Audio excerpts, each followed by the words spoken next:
waa mar kale Yamaanka Media waa qaybtii ugu dambeysay qabiib iyo la kulankii ugu dambeeyay Putin daawasho wanaagsan daawaday.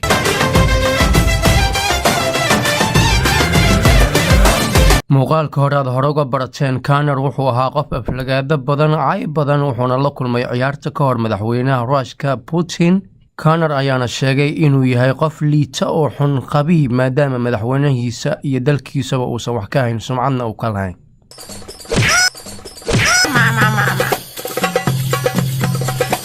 diinteeda ka hadashay aabaheeda ka hadashay baska jirisay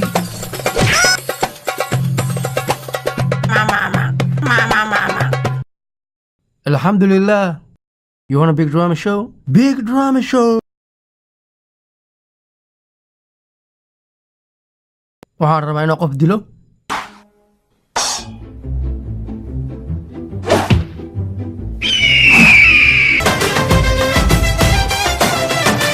kulankii saddex geesoodka ahaa oo Putin iyo qabiib iyo aabihiis wuxuu u dhacay sida tan.